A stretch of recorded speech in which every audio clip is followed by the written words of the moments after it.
que meio que apanhando nas cordas, que eles mudaram a postura política deles. Aquele grande capital, né? O grande capital brasileiro, que em certa medida, em certo momento da história ali, teve uma certa lua de mel com o governo Lula, né? Aquela... navegando nas ondas do PAC, do crescimento.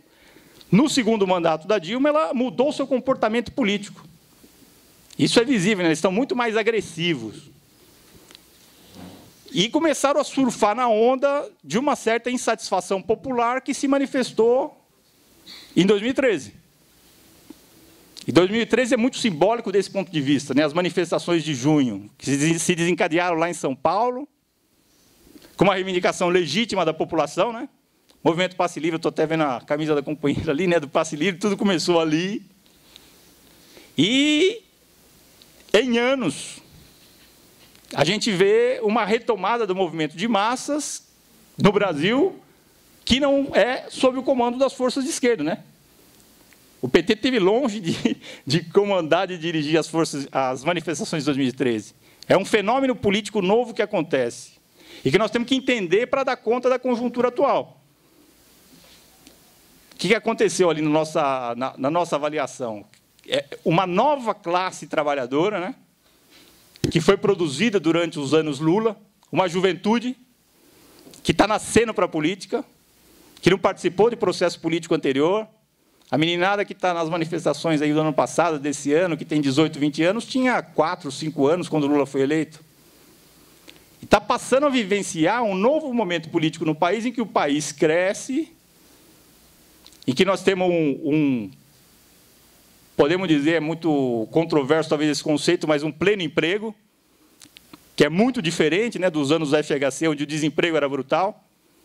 Hoje, os economistas toda a burguesia estão descendo o cacete no PT nos dados econômicos, né? Estão batendo que a inflação está fora de controle, o país não cresce, o PIB esse ano vai ser 1%, estão tentando pintar um terrorismo econômico, né, na disputa eleitoral.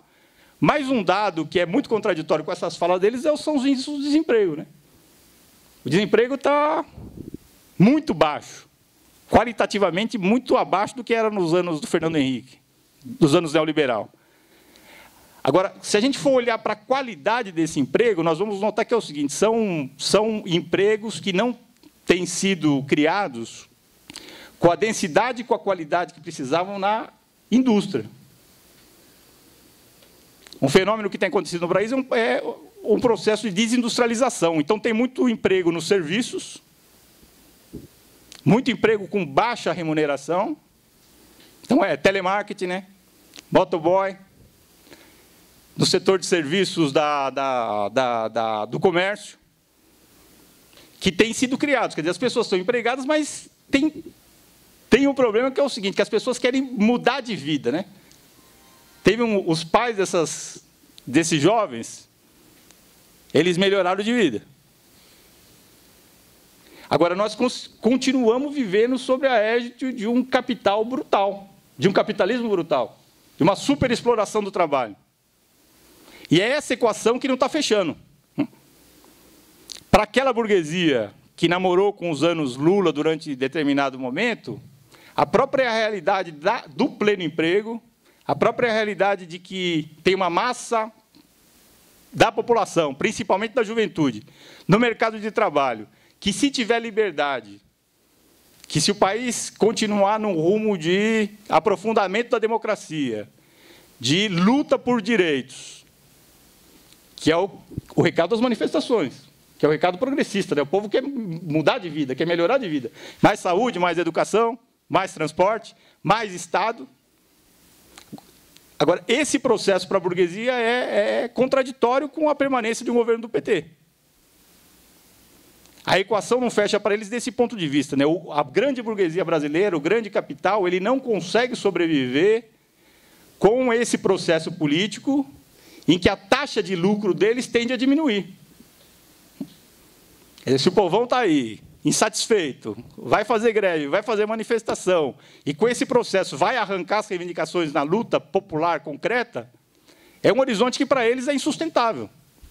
E a burguesia brasileira está diante dessa disjuntiva. E isso explica a ferocidade deles nesse processo eleitoral. Né? Essa direita tão babona, né? Essa crise na nossa base de alianças, né? no chamado, como é que chama aqui? Aqui na base aliada, né? Essa confusão que nós estamos vendo para tudo quanto é lado, né? Aqui no Ceará tem essa peculiaridade toda, né? Que nós, eu não sei se eu posso falar isso aqui, está sendo gravado, mas enfim, o candidato nosso do PT, né? Vamos dizer assim, que tem ligações bem azeitadas com o grande capital. Vamos falar assim, para não ser ofensivo, não é? Não é isso? Lá em São Paulo está uma bagunça também, porque, vamos dizer assim, ó, os candidatos que apoiam a Dilma, um é o Padilha, é normal, está lá com 4% dos votos, nós estamos batalhando para que ele cresça. A avaliação é que não é impossível, o quadro não está perdido lá em São Paulo. A rejeição ao PT em São Paulo para vocês terem ideia, é de 50%. É um quadro muito diferente aqui do Nordeste, né? Parece que são dois países. O Nordeste é uma coisa, o Centro-Sul e São Paulo, em especial, é outro país, é outra coisa. A rejeição ao PT lá está muito difícil, mas, ainda assim, nós achamos que o Padilha vai sair desses 4%. Não sei se chega ao segundo turno, está sendo gravado aqui também, mas a luta é para isso. As bandeiras não foram arriadas ainda lá em São Paulo. Agora, a contradição toda do processo que eu queria chamar a atenção aqui, que é outro palanque, digamos assim, teórico da Dilma, é o PMDB, do SCAF, que é nada mais, nada menos que o presidente da Fiesp, né? É o cara do grande capital.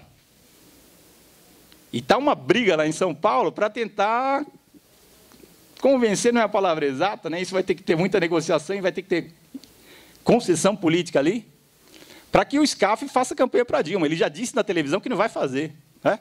Ele está sendo pressionado, cutucado, e falou, não, aqui o palanque da Dilma é o do Padilha. SCAF falando. SCAF e PMDB. E os adversários são o PSDB e o PT, os adversários do PMDB. Isso reflete o quê? Uma consciência de classe, né? Do lado deles, da burguesia. Quer dizer que eles estão a fim de derrotar o PT para valer. No Rio é outra confusão, né? Está lá o Pezão, a Dilma teve um jantar com o Pezão ontem, né, com os prefeitos do PMDB, tentando trazer esse pessoal para o apoio para a Dilma, e o Lindenberg está chorando pelos cantos, que a Dilma não está apoiando. E tem mais o Garotinho e o Crivella, que também, em tese, estão nos palanques da Dilma. Pegando os exemplos aqui falei do Ceará, falei de São Paulo, falei do Rio um pouco, poderia falar de outros estados. O Rio Grande do Sul também tem confusão com a tal da base aliada, mas isso reflete o quê? Essa tal da base aliada não reflete mais as alianças de classe que estão se construindo no país. Acho que isso que é mais importante a gente entender. O processo que nós vamos tentar na nossa jornada de formação é tentar entender mais esse processo. O que está acontecendo no Brasil? Essa é a grande questão. Inclusive, para fazer a campanha eleitoral, sabendo que aconteça o que acontecer nessa campanha, vença PT, que é fundamental para nós vamos, até a última gota de suor ali, brigar para que o PT venha, ou no caso de acontecer uma derrota, o país e o PT não vai ser o mesmo. Desse ponto de vista, essa eleição, sim, ela é excepcional, ela é muito singular.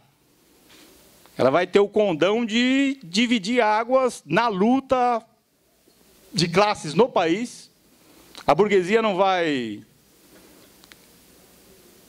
entender uma vitória do PT como entendeu as anteriores.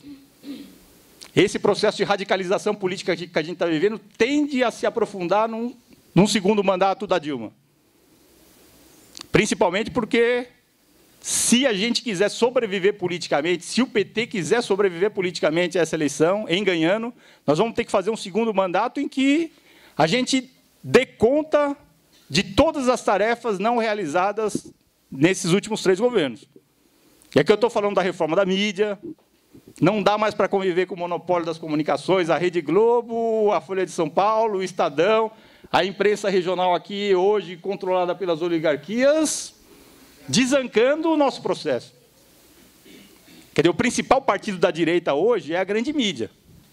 Eles são o principal partido. Então, não dá para conviver, nós vamos ter que que atacar esse pessoal, confrontar, ter um grau de beligerância política muito maior do que nós tivemos até agora. O Lula tem dito isso. Quem está entendendo, quem está acompanhando as falas do Lula, e eu não estou dizendo que o Lula é o PT, e acho errado essa ideia de que o PT depende do Lula, o PT tem que se construir enquanto um partido, e esse é um dos grandes problemas nossos, que tenha militância, que tenha opinião, que seja capaz de formar força social ativa. Mas o Lula é um militante importante do PT e tem um papel fundamental. E ele tem dito que é a hora de comprar essa briga. Não por acaso, inclusive, tem uma certa disputa ali no comitê da campanha, né? Vocês devem ter acompanhado nas últimas semanas o Franklin Martins, né? Meio assim, tem tensão ali. E essa tensão reflete isso. Qual que é a postura que o partido vai ter frente a essa questão fundamental? A questão da mídia, da questão das comunicações. É importantíssimo, é estratégico. Outra questão estratégica é a reforma política. Tem a ver, bicho, não dá mais para conviver. O PT ele vai ser levado à falência, falando português claro aqui. Nós vamos se desmilinguir, se desconstruir enquanto partido de transformação, enquanto partido socialista, enquanto partido que tem alguma pretensão de fazer mudanças mais profundas na sociedade brasileira, se não houver reforma política no país. Porque senão é entrar nesse jogo e aí sim, o Ibiapino falou, da democracia burguesa no que ela tem de mais corruptora, né? Que é essa coisa do poder econômico, que é o banqueiro, o empreiteiro e o dono dos grandes meios de comunicação que decide quem vai compor o parlamento. E não é por acaso que o PT elege presidente da República, elege o Lula, elege a Dilma, mas não consegue passar daquele patamar de 20% dos deputados da Câmara, né? Tem 500 deputados, nós não conseguimos ter mais de 80. Né?